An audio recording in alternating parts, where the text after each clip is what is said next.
அண்ணாமலை அப்படின்ற பெயரை வந்து அவருடைய ஜாதகம் தான் கொடுக்குது. அண்ணாமலை அப்படின்ற எந்த கிரகங்களை குறிக்கும்னா சூரியனையும் செவ்வாயையும் குறிக்கக்கூடியது அண்ணாமலை அப்படின்ற பெயர். 5-12 ஒரு தடவை முழு மேல உயர்த்தும் கீழையும் இறக்கி விடும் 12ஆம் பாவம்ன்றதுனால விரயத்தையும் கொடுக்கும். அப்படின்ற பட்சத்தில் அந்த விஷயத்துல அவர் புகழையும் பெற்று உச்சத்துக்கும் போனாரு. அதே பிஜேபியால அவர் தலைமை பொறுப்புல இருந்தும் விலகினார். யாருக்கும் அடங்காத ஒரு ஜாதகம், இரும்பு பெண்மணின்ற பெயர் வாங்கின ஜாதகம். அந்த மாதிரி ஈக்குவலண்டான ஜாதகம் தான் அண்ணாமலை. ஏன்னா அவருக்கு 3 கிரகங்கள் வக்ரமா இருக்குங்க. எம்ஜிஆர் ஜாதகம் பாத்தீங்கன்னா அது வந்து தலைமைத்துவ ஜாதகம். அதனாலதான் அது டிஎம்கே கூட கடைசி வரைக்கும் மெர்ஜா இருக்க முடியாம வந்து தனி கட்சி ஆரம்பிச்சு அவர் தலைவராயிட்டார். புரியுதா இல்லைங்களா? அதேதான் இங்கேயும் நடக்குது. நம்ம 2031 அடுத்த எலெக்ஷன்னா அந்த நேரத்துக்கு பெசா புத்திகள் யாருக்கு பலமா இருக்கு அப்படின்னும் போது அவங்களுக்கு நம்ம சொல்லுவோம், நீங்க என்னதான் பண்ணாலும் அண்ணாமலை தமிழகத்தை ஆழ்வார் முதலமைச்சராக. தங்கமயில் வழங்கும் கல்யாண பரிசு. நீங்கள் வாங்கும் ஒவ்வொரு 10 கிராம் தங்கத்திற்கும் 50 கிராம் வெள்ளி இலவசம். இச்சலுகை ஜூன் 30ஆம் தேதி வரை மட்டுமே. சக்தி விகடன் நேயர்களுக்கு அன்பு வணக்கம். இன்னைக்கு நம்ம ஸ்டூடியோக்கு விஞ்ஞான ஜோதிடர் ஆம்பூர் வேல்முருகன் ஐயா வந்திருக்கிறாங்க. முதல்ல அவங்கள வரவேற்போம். ஐயா வணக்கம். வணக்கம் சார். நமக்கு வேல்முருகன் சார் ரொம்ப பழக்கம் தான். இதுக்கு முன்னாடி பழைய நிறைய வீடியோக்கள் நமக்கு சக்தி விகடனுக்காக பண்ணியிருக்காங்க. இன்னைக்கு ஒரு முக்கியமான விஷயம் பேசணும். அதுக்காக தான் நம்ம வந்து அவரை இன்னைக்கு அழைச்சிருக்கிறோம். ஐயா, ஆக்சுவலாக இப்போது தமிழக அரசியல் சூழல் அதில் வந்து ஒரு முக்கியமான கேள்வி எல்லாருக்குமே இருக்குது. புதிய அரசு அமைஞ்சிருச்சு. அடுத்து பார்த்திங்கன்னா பெரிதும் எதிர்பார்க்கப்படுகிற அண்ணாமலை அவர் வந்து பிஜேபியிலேருந்து வெளியில் வந்து அவர் வந்து ஒரு தனி இயக்கம் கண்டிருக்கிறாரு. அப்போ அவருடைய எதிர்காலம் எப்படி இருக்கும்? அவர் வந்து தமிழகத்தை ஆளக்கூடிய யோகம் இருக்குதா? இந்த விஷயங்கள்லாம் நம்ம பேசணும். அதுக்கு முன்னாடி நம்ம அடிப்படையிலிருந்தே அண்ணாமலையினுடைய ஜாதகம் அதிலிருந்தே நம்ம இந்த உரையாடலை தொடங்கலாம் அப்படின்னு நினைக்கிறேன். அண்ணாமலை அவர்களினுடைய ஜாதகப்படி அவர் என்ன ராசி, என்ன லக்னம்? அவரு வந்து கடக ராசிங்க. கடக ராசி, மிதுன லக்னம் வருதுங்க. ஓ சரிங்க சரிங்க. என்னிடம் இருக்கிற ஜாதகப்படி, உங்ககிட்ட இருக்கிற ஜாதகப்படி. ஏன்னா நிறைய இடங்கள்ல இணையத்துல வந்து அவர் வந்து கடக ராசி கடக லக்னம் அப்படிங்கிற மாதிரியே போடுறாங்க. ஆனா நீங்க உறுதியா சொல்றீங்க லக்னம் வந்து இல்ல. அது லக்னம் வந்து அவருக்கு இது வரைக்கும் நடந்த விஷயங்கள், அப்புறம் அவங்க வீட்டுல இருக்கிறவங்களுடைய பெயர், இதை வச்சு நம்ம ஜாதகத்தை கரெக்ஷன் பண்ணும் பொழுது அதுக்கப்புறம் அவர் சார்ந்திருந்த கட்சி, இது எல்லாமே நம்ம ஜாதகத்தை வச்சு கண்டுபிடிக்க முடியும். அதை வச்சு அனலைஸ் பண்ணும்போது இது மேக்ஸிமம் கரெக்டா வருது. அப்படி என்னென்ன விஷயங்கள் சொல்ல முடியுமா? சொல்ல முடியும். ஆக்சுவலி வந்து பாத்தீங்கன்னா அவர் வந்து மிதுன லக்னம் வராரு. அதே நேரத்துல 5ஆம் வீட்டுல வந்து சனி செவ்வாய் இருக்கு. அது வந்து சுக்கிரனோட வீடு. அதே சுக்கிரனோட இன்னொரு வீடு 12ஆம் வீடு. அங்க வந்து சூரியன் இருக்கிறாரு. சூரியன், புதன், ராகு, சுக்கிரன் எல்லாமே இருக்காங்க. சோ இப்போ அண்ணாமலை அப்படின்ற பெயரை வந்து அவருடைய ஜாதகம் தான் கொடுக்குது. அண்ணாமலை அப்படின்ற எந்த கிரகங்களை குறிக்கும்னா சூரியனையும் செவ்வாயையும் குறிக்கக்கூடியது அண்ணாமலை அப்படின்ற பெயர். ஸோ இந்த 5ஆம் பாவத்துல சனி செவ்வாய் உக்காந்து அதனுடைய அதே சுக்கிரனோட வீட்டுல சூரியனும் உட்கார்ந்துட்டு இருக்கிறதுனால அண்ணாமலை அப்படின்ற பெயர் வந்துருச்சு. சரியா இருக்கு. ஆமா, மலைன்றது வந்து செவ்வாயை குறிக்கும். ஓகேங்களா?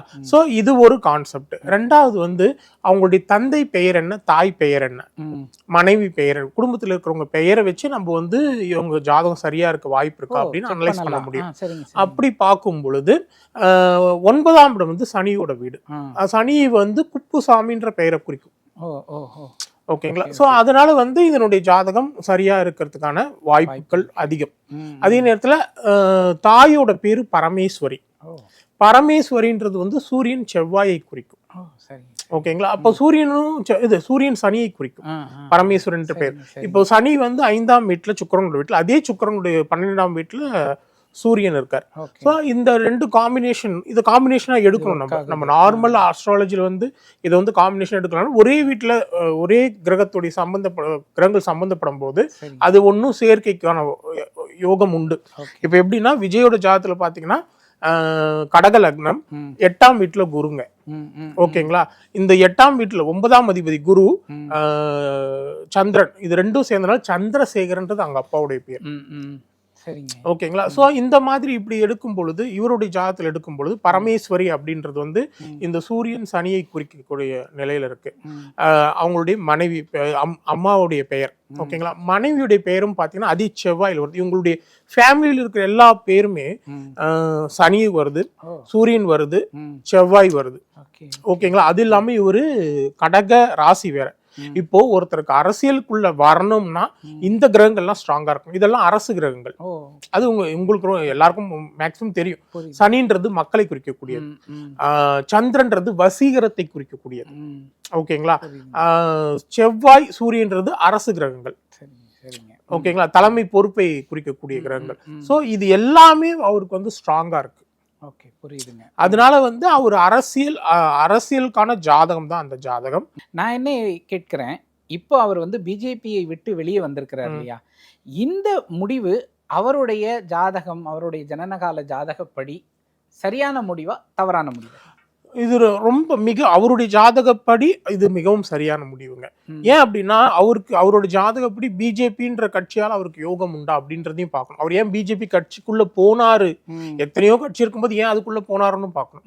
ஏன் அப்படின்னா சுக்கிரனோட வீட்டுல செவ்வாய், சுக்கிரனோட வீட்டுல ரிஷபத்துல சுக்கிரன், சுக்கிரனோட வீட்டுல துலாம்ல வந்து செவ்வாய் இருக்குது. சுக்கிரன் செவ்வாய் தான் பிஜேபி கட்சியை குறிக்கும். அப்படின்ற பட்சத்துல அவர் அந்த கட்சிக்குள்ள போனார். ஆனா அது 5-12 ஒரு தடவை மேல உயர்த்தும், கீழையும் இறக்கி விடும். 12ஆம் பாவம்ன்றதுனால விரயத்தையும் கொடுக்கும். அப்படின்ற பட்சத்தில் அந்த விஷயத்துல அவர் புகழையும் பெற்று உச்சத்துக்கும் போனாரு. அதே பிஜேபியால அவர் தலைமை பொறுப்புல இருந்தும் விலகினார். ஓகேங்களா. சரி, இப்போ அவரோட ஜாதகம் எப்படி தனிச்சிங்க? எத்தனையோ அரசியல்வாதிகள் தனியா கட்சி தொடங்கியிருக்காங்க, ஒண்ணும் இல்லாம போயிருக்காங்க.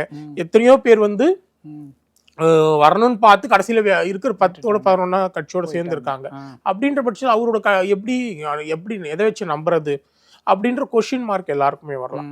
ஒண்ணு நல்லா புரிஞ்சுக்கணும், ஒரு ஜாதகத்துல வலு இருக்கிறவனாலதான் அவர் வந்து அடையாளம் தெரியாத கட்சி அடையாளம் உள்ள கட்சியாக மாற்றினார். அப்படின்ற பட்சத்துல இப்போ அவருடைய ஜாதகம் என்ன சொல்லுது? இவருடைய ஜாதகம் யாருடைய ஜாதகம் மாதிரி அப்படின்னா, மறைந்த முன்னாள் முதல்வர் அம்மையார் ஜெயலலிதா அம்மா அவர்களுடைய ஜாதகத்துக்கு இணையான ஜாதகம் அப்படின்னு சொல்லலாம். நிறைய பேர் இதுக்கு விமர்சனம் கூட பண்ணலாம், பண்றவங்க பண்ணட்டும். ஏன் அப்படின்னா, ஒரு ஜாதகத்துல 2 அல்லது 2க்கு மேற்பட்ட கிரகங்கள் வக்ரம் பெற்றால் அது உச்ச பலனை தரும். உச்ச பலனா அரச யோகத்தை தரக்கூடியது.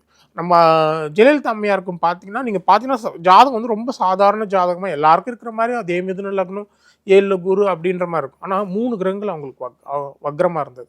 அதனாலதான் அவங்க இரும்பு பெண்மணி, யாருக்கும் பயந்தவங்க கிடையாது. பிரதமருக்கே சவால் விட்டவங்க, யாருக்குமே பயந்தது கிடையாது. எந்த சூழல்லையும் அந்த சூழலை வந்து நீங்க பாத்தீங்கன்னா எல்லாரும் ஒரு பிரச்சனைனா பயந்து அடுத்து சரி அவங்க சொல்றது பணிஞ்சிருவாங்க. இவங்க தனியா வேற ஒரு அந்த செகண்டுக்கு வேற ஒரு பஸ் டிரைவருங்களை எடுத்து பஸ்ஸோட விட்டாங்க. அந்த மாதிரி யாருக்கும் அடங்காத ஒரு ஜாதகம், இரும்பு பெண்மணின்ற பெயர் வாங்கின ஜாதகம். அந்த மாதிரி ஈக்குவலண்டான ஜாதகம் தான் அண்ணாமலை. ஏன்னா அவருக்கு 3 கிரகங்கள் வக்ரமா இருக்குங்க. இது எப்படி இருந்தாலும் எந்த சூழ்நிலையா இருந்தாலும், ஆனா இதுக்கு வந்து முதல்ல எப்பயுமே இந்த மாதிரி ஜாதகத்துக்கு முதல்ல மிகப்பெரிய தோல்விகள் வரும். அது அவங்களுக்கும் ஜெயலலிதா அம்மையாவுக்கும் அவங்க வண்டியில விட்டு கீழே தள்ளி விட்டதுலேருந்து அந்த வரலாறு இருக்கு. இவருக்கும் இவர் சார்ந்த கட்சியிலிருந்து தூக்கி விசிறடிச்ச நிலைமை ஏற்பட்டுச்சு. ஸோ அந்த மாதிரி முதல்ல வக்ரகிரகங்கள் முதல்ல பெரிய தோல்வியை தரும், ஆனா 2ஆம் அடி மிகப்பெரிய உச்சத்தை தரும். ஓகேங்களா. அது இல்லாம அவருக்கு வந்து கடந்த காலங்கள் பாத்தீங்கன்னா, நீங்க அந்த கடகராசிக்கு அஷ்டம சனி ஒரு பக்கம் போயிட்டு இருந்தது. அதே நேரத்துல அவருக்கு சனி புத்தி போயிட்டு இருந்தது. சனி புத்தி வந்து 8-9க்கும் அதிபதி, ஒரு உச்சத்தை கொடுத்து ஒரு இழப்பை கொடுக்கக்கூடியவர். அப்படின்ற பட்சத்துல அவருக்கு பிஜேபியில புகழ் எல்லாம் இருந்தாலும் அதே பிஜேபி தலைவராக இருந்து நீக்கப்பட்டார். நீக்கப்படல, அவர் வெளியே வந்துட்டார். வெளியே வந்துட்டு அதுக்கப்புறம் அந்த கட்சியில இருந்தாலும் பெரிய அளவுக்கு அவர் தன்னை வெளிப்படுத்திக்கவே இல்லை, கட்சி சார்ந்து தன்னை வெளிப்படுத்திக்கவே இல்லை. இந்த வக்ரம் பெற்ற கிரகங்கள் அதை பத்தி அது வந்து சூப்பரான சயின்ஸ். எப்படின்னா, இப்போ சூரியன் இருக்குன்னா சூரியனை சுத்தி 9 கிரகங்கள் இருக்கு. சூரியனுடைய ஈர்ப்பு விசையால கட்டுப்பாட்டால அதனுடைய சுழற்சி பாதைகள் சுத்திட்டு வருதுங்க. ஸோ இப்போ வக்ரம் பெற்ற கிரகங்கள்னா சூரியனுக்கும் அந்த குறிப்பிட்ட கோளுக்கும் இடைவெளி ரொம்ப அதிகமா போகும். அப்ப அதிகமா போகும்போது சூரியனுடைய ஈர்ப்பு விசையிலிருந்து அது விலக நினைக்கும். அதனுடைய சுயமா சுத்துது இல்லையா, அந்த வேகத்துல அதனுடைய ஈர்ப்பு விசை குறையிறதுனால அது விலகும். அப்போ அது தன்னிச்சையா செயல்பட ஆரம்பிக்கும். அதனுடைய வேகம் மிகவும் அதிகரிக்கும். அதை தான் நம்ம வக்ரம் அப்படின்னு சொல்றோம். ஓகேங்களா? ஸோ இந்த மாதிரி ஒரு கிரகங்கள் வக்ரம் பெறும் பொழுதே அந்த ஸ்தானத்தை பொறுத்த வரைக்கும் அது வந்து மிகப்பெரிய நற்பலன்களை தரக்கூடியது. முதல்ல ஒரு தோல்வியை கொடுக்கும், பிறகு மிகப்பெரிய நற்பலன்களை தரக்கூடியது. 2 வரும் பொழுது அது ஒரு கிரகமே வக்ரம் பெற்ற கிரகம் உச்ச பலனை தரும். 2 கிரகங்கள் வக்ரம் பெற்றாலும் அது மிகப்பெரிய நற்பலன் தரும். ஒரு துறையில வந்து மிகப்பெரிய நிபுணத்துவத்தை கொடுக்கும், புதிய கண்டுபிடிப்புகளை கொடுக்கறதும் அந்த கிரகங்கள் தான். 3 கிரகங்கள் வக்ரன்னும் போது அரசியல்ல மிகப்பெரிய யோகத்தை கொடுக்கும். ஓகேங்களா? நம்ம சொல்றோம் இல்லையா, அந்த மகாராஜ யோகம், பேரரசு யோகம்லாம் இந்த மாதிரியான கிரகங்கள். அதாவது வந்து ஒருத்தர் வந்து இப்ப அலெக்சாண்டரோட ஜாதகத்தெல்லாம் பார்த்தா இந்த மாதிரியான கிரகங்கள் இருக்கும். செங்கிஸ் கான், அலெக்சாண்டர், அதாவது வந்து யாருக்கும் அடங்காம இந்த உலகத்தையே ஆட்டி படைக்கணும்னு நினைக்கிறவங்களுடைய ஜாதகம் அப்படி இருக்கும். ஸோ அந்த மாதிரியான ஒரு ஜாதகம் தான் அம்மையார் ஜெயலலிதா ஜாதகமும், அதே மாதிரி அண்ணாமலை ஜாதகம் அவர்களோட. அப்படின்ற பட்சத்துல இது வந்து இதை வந்து யாரும் சூரியனுக்கு கட்டுப்படல. அந்த கிரகங்கள் உடைய ஒரு ஜாதகரை எந்த அரசியல் கட்சியாவது கட்டுப்படுத்த முடியுமா? அவங்க வந்து அரசியல் கட்சி கட்டுப்பட்டு செயல்பட மாட்டாங்க, சுயமா செயல்படக்கூடியவர்கள். அப்படின்ற பட்சத்துல அவர் ஒரு கட்சிக்கு கட்டுப்பட்டு வேலை செய்யறது நடக்காத விஷயம். ஓகேங்களா? அவருக்கு மேல கம்ப்ளைண்ட் தான் நிறைய போகும். இவர் வந்து இவனை டாமினேட் பண்றாரு, இப்படி பண்றாரு, அப்படி பண்றாரு. ஏன்னா அந்த கேரக்டர் அப்படி. அப்போ இவர் தனிச்சு இயங்கும் பொழுது மிகப்பெரிய விஸ்வரூபம் எடுக்கக்கூடியது. அப்படின்ற பட்சத்துல இவர் ஆரம்பிச்சது இப்ப இன்னைக்கு ஒரு இயக்கமா இருக்கும், அது கட்சியா மாத்துவாரு, அரசியல் ஒரு பெரிய ஆளாவாரு, தமிழகத்தை ஆளக்கூடிய நிலை நிச்சயம் உண்டு. இந்த ஆளக்கூடிய நிலை நிச்சயம் உண்டுன்னு சொல்றீங்கல்ல, எந்த காலகட்டத்துல இது நிகழும்? இப்போ அதாவது இதுக்கு முன்னாடி அவருக்கு வந்து சனி திசை, இது சுக்கிர திசையில சனி புத்தி போயிட்டு இருந்து, இப்போ புதன் புத்தின்றதுனால அந்த சனி புத்தியில பாத்தீங்கன்னா அவர் வந்து ஒரு அடிமை மாதிரி இருக்கக்கூடிய சூழல் கூட இருந்திருக்கலாம். ஏன்னா அது 8ஆம் பாவம் போது சில அந்த பதவி நீக்கம்ன்ற மாதிரி விஷயங்கள்லாம் நடந்துருச்சு. இப்போ புதன் போயிட்டு இருக்குங்க. புதன் வந்து லக்னாதிபதி, பாவ 12 ராசிப்படி 12ல இருந்தாலும் பாவப்படி 11ல இருக்கார். ஸோ நினைச்சதை சாதிக்கக்கூடிய நேரம். அதனால அவர் என்ன நினைக்கிறாரோ அதை கிரியேட் பண்றாரு, உருவாக்குறாரு. ஓகேங்களா? ஸோ இப்போ அடுத்து என்ன நடக்கும்? அடுத்து வரப்போறது சூரிய புத்தி. சூரிய புத்தி வந்து இன்னும் பலமா இருக்கு. அது சூரிய புத்தி பாத்தீங்கன்னா உங்களுக்கு 2029, அதுல இருந்து 6 வருஷம். அப்படின்னா அடுத்த எலெக்ஷன் தமிழ்நாட்டுல எப்போ வருதோ அந்த நேரத்துக்கு ஒரு சூரிய தேசம் நடக்குது. 31ல அந்த நேரத்துல சூரிய தேசம் நடக்குது அவருக்கு. ஓகேங்களா? அதனால வந்து சூரிய தேசம் நடக்கும் பொழுது அவருக்கு வந்து ஆட்சி அமைக்கிற யோகம் வரக்கூடிய வாய்ப்புகள் ரொம்ப அதிகம். சூரிய தேசையும் சரி, சந்திர தேசையும் சரி, அரசியல்ல மிகப்பெரிய உச்சத்தை கண்டிப்பா கொடுத்துரும் அவருக்கு, செவ்வாய் தேசையும் சேர்த்து. Okay okay okay. இப்போ சூரிய தேசம் ஒரு 6 வருடம், அப்புறம் சந்திர தேசம் ஒரு 10 வருடம், செவ்வாய் தேசம் 7 வருடம். இது எல்லாமே அரசியலுக்கு யோகம் உடைய திசா புத்திகள். Okay okay. ஆமா. இப்போ அவருடைய அந்த அரசியல் அப்படிங்கிறது மாநிலத்தை மையப்படுத்தி தான் இருக்குமா? அது வந்து நீங்க மாநிலத்தை மையப்படுத்தின்றத, அதாவது வந்து வக்ரகிரகங்கள் எப்பவுமே படிப்படியா தான் முன்னேறி, எடுத்த உடனே மேல போயிடாது. ஓகேங்களா? ஸோ இப்போதைய சூழ்நிலைக்கு அவர் ஒரு கட்சியில போனாரு, தன்னுடைய பெயரை மக்கள் மனதில் நிலைநிறுத்திட்டாரு. இப்ப அந்த கட்சியில வெளியே வந்து சுயமா செயல்பட ஆரம்பிக்கிறாரு. அடுத்து ஒரு தமிழ்நாட்டின் அளவு, அதுக்கப்புறம் அதையும் தாண்டி போகும். இந்த காலகட்டம் 2029 வரைக்கும் வந்து இருக்கக்கூடிய காலகட்டம். அதுக்கப்புறம் சூரிய தசையே வந்துருது அப்படின்னு சொல்லி சொல்றீங்க. அப்படின்னா இந்த காலகட்டம் அவருக்கு எப்படிப்பட்டதாக இருக்கும்? இந்த 3 வருஷங்கிறது ரொம்ப குரூஷியலான வருஷம் இல்ல. 2028 பிப்ரவரி மாதம் வரைக்கும் புதன் தான் போகுது. அது வரைக்கும் அவர் கை ஓங்கி தான் இருக்கும். ஓகேங்களா? கேது வரும்போது கொஞ்சம் அதுல வந்து கட்சியில கொஞ்சம் பிரச்சனைகள் வர்றது, இல்ல அதனுடைய கொஞ்ச நாள் சைலண்டா இருக்கிறது, இந்த மாதிரி ஒரு சூழல். எப்பவுமே வந்து ஒரு வேகம் இருந்துச்சுன்னா ஒரு இறக்கமும் இருக்கும். அதனால வந்து எந்த அளவுக்கு மேல போறோமோ அந்த அளவுக்கு ஒரு சின்ன இறக்கம் உண்டு. அதுக்கப்புறம் சூரியன் ஸ்டார்ட் ஆச்சோ இல்லையோ திரும்ப பீக்குக்கு போயிடும். Okay okay. ஏன் இதை கேட்குறேன் அப்படின்னா 2029ல நாடாளுமன்ற தேர்தல் வந்து வரும், இந்திய அளவில் வந்து நடக்கக்கூடியது. அதில் அவருடைய கட்சியாக அதுக்குள்ள அவர் மாத்திருவாரா? இப்போ ஒரு அரசியல் இயக்கமாக தான் வச்சிருக்காரு, அதுக்குள்ள அவர் கட்சியாக அறிவிச்சிருவாரா? இல்லை, அது கட்சியாக அறிவிச்சிருவாரா? அதுல எந்த குழப்பமுமே கிடையாது. இல்லை, குழப்பமெல்லாம் ஒண்ணுமே கிடையாது. அவரு அதாவது வந்து அவர் அது எப்பயுமே நீங்க நல்லா பாருங்களேன், எந்த ஒரு துறையிலையா இருந்தாலும் ஒருத்தர்கிட்ட வேலைக்கு போயிட்டு அங்க இருந்து வெளியே வந்துட்டு சுயமா ஒரு விஷயத்த செய்யணும்ட்டு அந்த ஒரு வேகத்தோட வந்து செய்யறவன் அடுத்த நிலைமைக்கு போயிடுவான். ஏன்னா எப்பயுமே ஜாதகத்துல வந்து அடிமை தொழில் ஜாதகம் உண்டு, தலைமை கிரக ஜாதகம் உண்டு. அப்ப அடிமை தொழில் கடைசி வரைக்கும் அந்த நிறுவனத்துக்கு விசுவாசமா கடைசி வரைக்கும் இருந்துட்டு போயிடுவாங்க. ஓகேங்களா? இப்போ எம்ஜிஆர் ஜாதகம் பாத்தீங்கன்னா அது வந்து தலைமைத்துவ ஜாதகம். அதனாலதான் அது டிஎம்கே கூடயே கடைசி வரைக்கும் மெர்ஜா இருக்க முடியாம வந்து தனி கட்சி ஆரம்பிச்சு அவர் தலைவர் ஆயிட்டார். புரியுதா இல்லைங்களா? அதேதான் இங்கேயும் நடக்குது. ஓகேங்களா? இது வந்து தலைமைத்துவம் இருந்த ஜாதகம். நீங்க வந்து அடிபணிஞ்சு போகாது, தன்னுடைய கருத்துக்கு எதிர்கருத்து வரும்போது அதுக்கு அடிபணிஞ்சு போகாது, அதனால வெளியே வருது அது. ஓகேனா? இது ஜாதகமும் நல்ல பவர்ஃபுல்லான ஜாதகம்ன்றதுனால மற்ற ஜாதகம் மாதிரி சோரம் போயிடாது. ஓகே, மற்ற ஜாதகம் மாதிரி சரி வந்து ஆரம்பிச்சோம் ஒன்றும் வேலைக்காகல அப்புறம் நம்ம போய் எங்கன்னா போய் ஜாயின் பண்ணிக்கலாம் அப்படின்ற மாதிரி நடக்காது. ஆமா, இது தனியா தன்னுடைய பெயரை நிலைநிறுத்திடும். ஓகே, இப்போ 2029 இல்லைன்னா 2031 இந்த தேர்தலில் ஒரு இவங்க 2 பேருக்கு நடுவில் தான் வந்து அந்த அண்ணாமலைக்கு யார் கடுமையான போட்டியாளராக இருப்பாங்க? நீங்கள் அண்ணாமலைக்கு அப்படின்னு பார்க்கும் பொழுது குருவும், அதாவது விஜய் அப்படின்ற விஜய் குறிக்கக்கூடிய கிரகங்கள் வந்து குரு, சுக்ரன். ஓகேங்களா? உதயநிதி ஸ்டாலின் அவர்களை குறிக்கக்கூடிய ஜாதகம் வந்து சூரியன், சனி. 2 பேருமே பயங்கர பலமா இருக்காங்க அப்படின்னு காமிக்குது எதிரியாக. ஏன்னா குரு வந்து இவருக்கு பாதகாதிபதி, சூரியனும் 12ல இருக்கார், சுக்கிரனும் 12ல இருக்கார். சோ இவருக்கு பிரச்சனை அவங்க 2 பேர் கூட தான் வரும்.